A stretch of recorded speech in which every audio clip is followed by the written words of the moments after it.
का दोस्तों मेरे चैनल स्टडी विद सुमन में आपका बहुत बहुत स्वागत है। यदि आप हिंदी सब्जेक्ट से नेट जरब की तैयारी कर रहे हैं या टीजीटी पीजीटी की तैयारी कर रहे हैं तो ये वीडियो आपके लिए बहुत ही महत्वपूर्ण होने वाला है।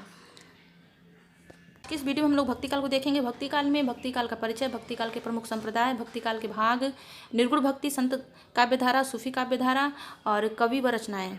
मतलब कि आज की इस वीडियो में हम लोग भक्ति काल का जो पार्ट है निर्गुण भक्ति, बस उसी को देखने वाले हैं। सगुण भक्ति को हम लोग बाद में देख लेंगे। हम लोग जानते हैं कि हिंदी साहित्य का इतिहास 4 भागों में बटा हुआ है: आदि काल, भक्ति काल, रीति काल, आधुनिक काल। हम लोगों ने आज से पहले मतलब कि जो इसके पहले जो मैंने वीडियो बनाया था उसमें हम लोगों ने आदि काल को पूरा कवर कर लिया है। इसके बाद हम लोग भक्ति काल को देखने वाले हैं। चलिए हम लोग वीडियो शुरू करते हैं। सबसे पहले हम लोग देखते हैं कि भक्ति काल का परिचय देख लेते हैं, जिसमें भक्ति काल का जो समय है वो 1300 ईस्वी से लेकर 1700 ईस्वी तक है। मतलब कि अनेक विद्वानों ने अपने अपने मत प्रस्तुत किए। किसी ने मतलब कि कुछ और समय माना, लेकिन सबके मतानुसार एक मत से जो लोग सहमत हुए उसको 1300 ईस्वी से 1700 ईस्वी तक का भक्ति काल का समय माना गया। उसके बाद भक्ति काल जो नाम दिया हुआ है ये आचार्य रामचंद्र शुक्ल जी ने दिया हुआ है। भक्ति काल को पूर्व मध्य काल कहा हजारी प्रसाद द्विवेदी जी ने। डॉक्टर गियर्सन ने भक्ति काल को 15वीं शताब्दी का धार्मिक पुनर्जागरण कहा है। क्वेश्चन बन सकता है कि 15वीं शताब्दी का धार्मिक पुनर्जागरण किसने कहा, तो आपका आंसर होगा डॉक्टर गियर्सन ने। कि नाम से ही मालूम हो रहा है कि भक्ति काल में भक्ति की प्रधानता है। और फिर हिंदी साहित्य का इसे स्वर्ण युग कहा गया है। कई बार क्वेश्चन में बन चुका है कि हिंदी साहित्य का स्वर्ण युग किसे कहा गया है। मतलब कि आधुनिक काल को भी नहीं कहा गया, रीति काल को भी नहीं कहा, स्वर्ण युग केवल भक्ति काल को ही कहा गया है, क्योंकि भक्ति काल में अत्यंत ऐसी रचनाएं बनी जिसके कारण हिंदी साहित्य को तो बड़ी उपलब्धियां प्राप्त हुई। चलिए हम लोग आगे देख लेते हैं। उसके बाद आप लोग देख सकते हैं भक्ति का सर्वप्रथम उल्लेख मिलता है, कहाँ मिलता है, उपनिषद में मिलता है। 5 रात्र भक्ति भावना के विकास में महत्वपूर्ण स्थान रखते हैं। 5 रात्र कौन कौन से हैं? परम तत्व, मुक्ति, युक्ति, योग और विषय। हम लोग को कोई भी पॉइंट नहीं छोड़ना है, क्योंकि परीक्षाओं में आजकल प्रश्न बहुत ही बड़े बन रहे हैं। मतलब कि 5 से 6 7 ऑप्शन दे देता है, उसमें से जब मतलब कि टिक करना होता है तो कहता है कि 1 2 3 सही है, 2 4 सही है, या फिर 5 1 2 सही है। मतलब बहुत बड़े बड़े प्रश्न बन रहे हैं, इसलिए हम लोग को कोई भी पॉइंट नहीं छोड़ना। आगे हम लोग देख सकते हैं कि भक्ति भावना मूलतः दक्षिण भारत से उत्पन्न हुई। मतलब कि दक्षिण भारत से भक्ति भावना उत्पन्न हुई, फिर पूरे भारत में भक्ति भावना फैल गई और अलग अलग कवियों ने अपने अपने ढंग से भक्ति भावना पर रचनाएं बनाई। हिसाब से क्वेश्चन में सबसे कठिन प्रश्न जो होता है वो परिभाषा को लेकर होता है। कोई भी परिभाषा उठा के दे देते हैं लोग और पूछते हैं कि इसके लेखक कौन है, इसको किसने कहा है। ये मुझे बहुत कठिन लगता है, शायद आपको भी लगता हो। चले हम लोग भक्ति आंदोलन से संबंधित विद्वानों के मतों को देख लेते हैं। उन लोगों ने किस किस मतलब कि विद्वान ने क्या मत प्रस्तुत किया भक्ति आंदोलन के लिए। आचार्य रामचंद्र शुक्ल जी ने भक्ति आंदोलन के लिए तत्कालीन राजनीतिक परिस्थितियों को जिम्मेदार माना है। फिर दूसरा है आचार्य रामचंद्र शुक्ल के ही शब्दों में, भक्ति धर्म का रसात्मक रूप है। तीसरा लिखा हुआ है आचार्य हजारी प्रसाद द्विवेदी, भक्ति आंदोलन का प्रारंभ हिंदुओं की पराजित मनोवृत्ति को नहीं मानते थे। मतलब आचार्य हजारी प्रसाद द्विवेदी भक्ति आंदोलन का प्रारंभ हिंदुओं की पराजित मनोवृत्ति को नहीं मानते थे। इनसे पहले के मतलब कि कुछ विद्वानों ने इसे माना है कि मतलब भक्ति आंदोलन जो है वो हिंदुओं की पराजित के वजह से ही भक्ति आंदोलन का प्रारंभ हुआ, लेकिन हजारी प्रसाद द्विवेदी जी इसे नहीं मानते। अगला है चौथे नंबर पर है जॉर्ज ग्रियर्सन। जॉर्ज ग्रियर्सन जी ने कहा है कि भक्ति आंदोलन ईसाइयत की देन है। क्वेश्चन कहीं से भी बन सकता है, इसलिए हमको कोई भी पॉइंट नहीं छोड़ना। चलो आगे देख लेते हैं। अगले जो विद्वान है उनका नाम है आचार्य महावीर प्रसाद द्विवेदी। इन्होंने कहा है कि भक्ति काल का उदय अरबों की देन है। छठे नंबर पे है श्याम सुंदर दास जी की पंक्तियां, भक्ति आंदोलन भारतीय चिंताधारा का स्वाभाविक विकास है। आचार्य हजारी प्रसाद द्विवेदी फिर कहते हैं कि लेकिन जोर देकर कहना चाहता हूँ कि अगर इस्लाम नहीं आया होता तो इस साहित्य का बाहर आना वैसा ही होता जैसा आज है। हम लोग भक्ति काल के प्रमुख संप्रदाय को देख लेते हैं, जिसमें पहला संप्रदाय लिखा हुआ है रामावत संप्रदाय, जिसके प्रवर्तक रामानंद जी हैं। भक्त सटिक एक विद्वान है। उनके अनुसार रामानंद का जन्म 1368 ईस्वी में हुआ था। क्वेश्चन बन सकता है कि रामानंद का जन्म 1368 ईस्वी में हुआ था, ये किसने कहा था, तो आपका आंसर होगा भक्त सटिक ने। दूसरे नंबर पर है रामानंद के गुरु कौन थे? रघुनानंद थे। भक्तमाल के अनुसार रामानंद के शिष्य 12 थे। ये क्वेश्चन बन चुका है परीक्षा में, जिसमें पहले थे अनंतानंद, सुखानंद, फिर सुसुरानंद, भावानंद, नरहयानंद, पीपा, कबीर, धन्ना, रैदास, पद्मावती, सेना और सुरसुरी। मतलब कि 12 शिष्य थे। परीक्षा में इसका क्वेश्चन इस प्रकार बना था कि मतलब कि इसका क्रम दे दिया गया था। 4 कवि, स्टार्टिंग के 4 कवि दे दिए गए थे और पूछा गया था कि भक्त काल के अनुसार रामानंद के जो शिष्य हैं उनका सही क्रम लगाना है। ऐसे करके क्वेश्चन बन चुका है।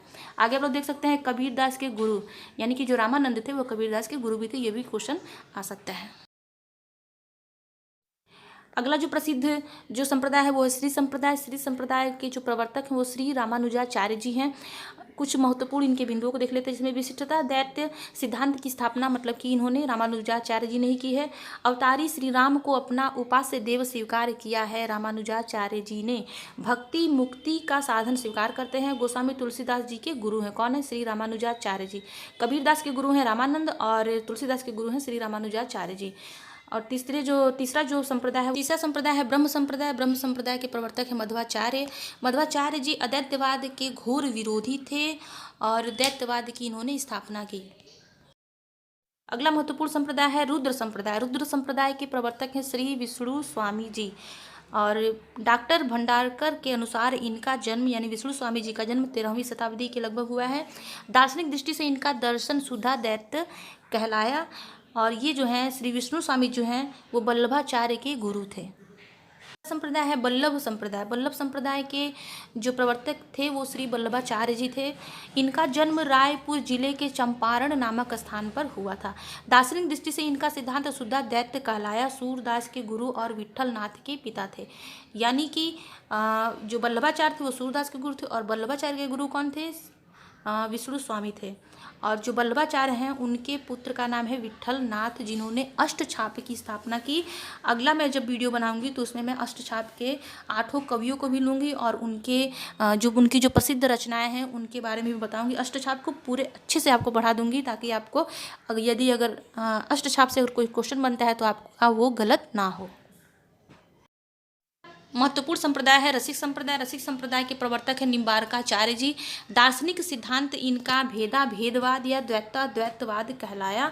इनके 4 शिष्य हैं। हो सकता है आने वाली परीक्षाओं में बन जाए ये क्वेश्चन, जिसमें है श्रीनिवासाचार्य, औदुम्बराचार्य, गौरमुखाचार्य और लक्ष्मण भट्ट। यानी कि ये जो 4 शिष्य हैं ये निम्बारकाचार्य जी के शिष्य हैं। निम्बारकाचार्य संप्रदाय में निम्बारकाचार्य को सुदर्शन का अवतार माना जाता है।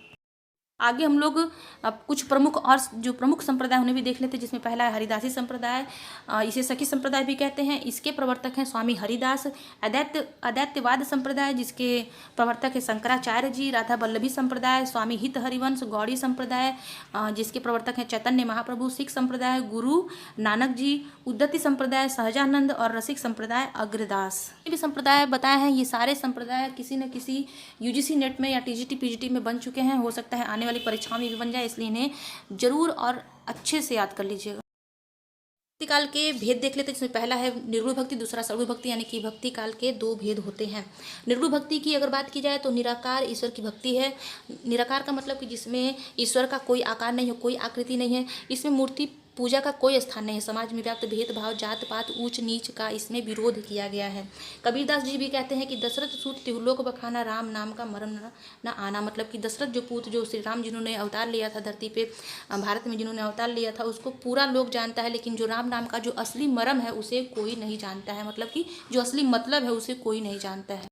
अगर सगुण भक्ति की बात की जाए तो सगुण भक्ति साकार भक्ति है। मतलब साकार ईश्वर की भक्ति की गई है, यानी कि मूर्ति पूजा पर विशेष बल दिया गया है। अवतारी श्री राम श्री कृष्ण की उपासना पर विशेष बल दिया गया है। मतलब कि इन लोगों ने जो सगुण भक्ति के जो कवि थे उन लोगों ने अपने आराध्य देव यानी श्री कृष्ण और श्री राम पर अपनी रचनाएं की हैं। चलिए अब निर्गुण भक्ति के भी आगे चल के 2 पार्ट हो जाते हैं। इसमें पहला है संत काव्य। संत काव्य को ज्ञानाश्रय शाखा भी कहा जाता है। फिर सूफी काव्य को प्रेमाश्रय शाखा भी कहते हैं।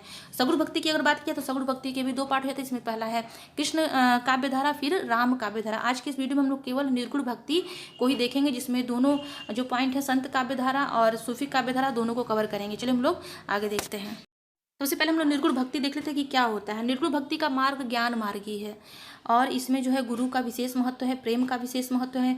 हिंदी में निर्गुण भक्ति की अभिव्यक्ति सबसे पहले महाराष्ट्र के संत नामदेव यानी 13वीं शताब्दी की रचनाओं में मिलती हैं। ये क्वेश्चन भी बन सकता है।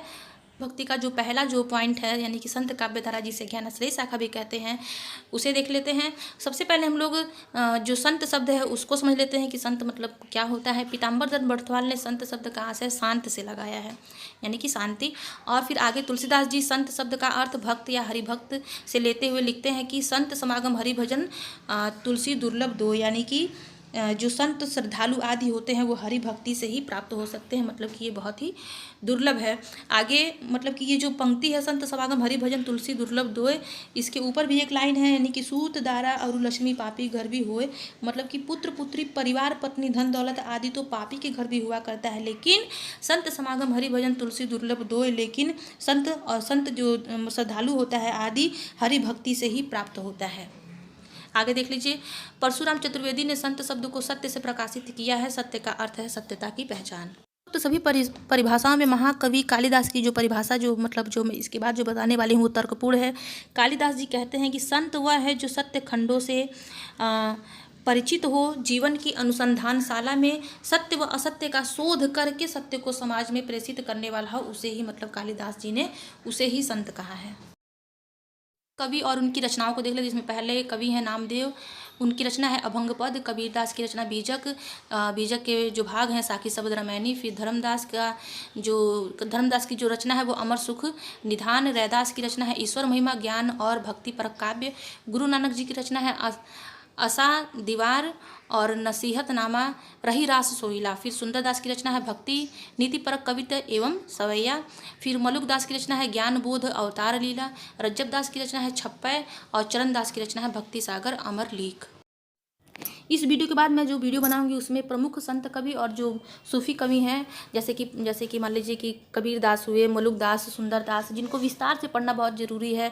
मतलब जरूरी नहीं कि केवल इनकी रचनाओं से ही प्रश्न बने, मतलब कि इन लोग की जो रचनाएं हैं उसका जो अन्य जो विद्वानों ने जो संपादन किया उससे भी संबंधित प्रश्न बनते हैं। तो ऐसे मतलब कि टॉपिक को लेकर मैं एक नया वीडियो बनाऊँगी, उसको आप लोग ज़रूर देखिएगा। आगे हम लोग निर्गुण भक्ति का जो दूसरा जो पॉइंट है, यानी कि सूफी काव्य धारा प्रेमाश्रयी शाखा, उसको समझ लेते हैं। सूफी शब्द जो है वो सूफ से बना है, जिसका शाब्दिक अर्थ है ऊन, पगड़ी या चबूतरा। सूफी काव्य में अधिकांश जो कवि थे वो मुसलमान हैं। सूफी कवियों में मसनवी शैली का प्रयोग मतलब कि किया जाता था। मसनवी शैली की अगर बात की जाए तो इसमें 7 चौपाई के बाद एक दोहा लिखा जाता था, उसे ही मसनवी शैली कहा जाता था। अधिकांश मुसलमानों ने हिंदुओं के प्रेम कथाओं से प्रभावित होकर प्रेम आधारित रचनाएं की। अधिकांश प्रेमाख्यानकों का नाम जो था वो प्रायः नायिका के नाम पर ही होता था, जैसे मधुमालती हुआ और चित्रावली, पद्मावत, कनकावली, रूपमंजरी आदि रचनाएं, मतलब कुछ ऐसी रचनाएं हैं जिनका जो नाम पड़ा वो नायिका के नाम पर ही पड़ा। मुख्य सूफी कवि और उनकी रचनाओं को भी देख लेते हैं। जिसमें पहले जो कवि हैं सूफी कवि हैं असाइत, इनकी रचना है हंसावली 1370 ईस्वी में। मुल्ला दाउल अगले कवि हैं जिनकी रचना है चंदायन 1379 ईस्वी में। फिर कुतुबन सूफी कवि, इनकी रचना है मृगावती 1503 ईस्वी में। फिर मंझन सूफी कवि हैं, इनकी रचना है मधुमालती 1545 ईस्वी में। जायसी यानी मलिक मोहम्मद जायसी इनका पूरा नाम है, इनकी जो रचना है पद्मावत 1540 ईस्वी में, बहुत ही महत्वपूर्ण रचना है ये। फिर है अखरावट, कहरनामा, मसलनामा, चित्रलेखा और फिर आखिरी कलाम। कवि है नंददास, इनकी रचना है रूपमंजरी, जिसे मतलब कि सूफी काव्य में रखा गया है। नंददास ने तो अधिकतर जो है भक्ति से संबंधित, मतलब कि सगुण भक्ति से संबंधित भी रचनाएं की हैं, लेकिन इनकी जो ये रूपमंजरी 1568 ईस्वी में आई, ये रचना जो है सूफी काव्य से संबंधित है। फिर है नारायण दास, इनकी रचना है छिताई वार्ता 1590 ईस्वी में। फिर है उस्मान कवि सूफी कवि, फिर इनकी जो रचना है चित्रावली 1613 ईस्वी में। शेख नबी, इनकी रचना ज्ञानदीप 1619 ईस्वी में। कासिम शाह जिनकी रचना है हंस जवाहिर 1736 ईस्वी में। नूर मोहम्मद जी की रचना है इंद्रावती 1774 ईस्वी में। फिर शेख निसार की रचना है यूसुफ जुलेखा 1790 ईस्वी में। फिर नसीर सूफी कवि, इनकी रचना है प्रेम दर्पण 1847 ईस्वी में।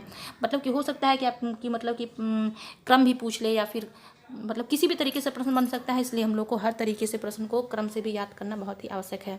इस तरह से दोस्तों हम लोगों ने मतलब कि भक्ति काल का जो निर्गुण भक्ति टॉपिक है उसको हम लोगों ने अच्छे से देख लिया है। इसके बाद का जो मैं वीडियो बनाऊंगी उसमें जो प्रसिद्ध कवि हैं जैसे कि नंददास हुए सूफी कवि में, संत कवि में कबीरदास, सुंदरदास, मलुकदास, सूफी कवि में जायसी जी हैं, मलिक मोहम्मद जायसी जी हैं, इनसे संबंधित मैं एक अलग से वीडियो बनाऊंगी जिसमें पूरा विस्तार से लिखा होगा कि मतलब कि उन लोगों ने अपने जीवन में क्या क्या किया या फिर उन लोगों के जीवन से प्रभावित होकर अन्य कवियों ने क्या क्या किया, इससे भी रिलेटेड मैं एक वीडियो बनाऊंगी। अगर मेरा वीडियो आपको पसंद आया हो तो इसे लाइक करें, अपने दोस्तों में शेयर करें और मेरे चैनल के प्रति कोई सुझाव हो तो उसे कमेंट करके जरूर बताएं। मेरे चैनल को सब्सक्राइब करें, बेल आइकन को प्रेस करें ताकि कोई नया वीडियो बनाऊं तो उसका नोटिफिकेशन आपको मिल जाए। फिर मिलेंगे ऐसी उपयोगी वीडियो के साथ। धन्यवाद।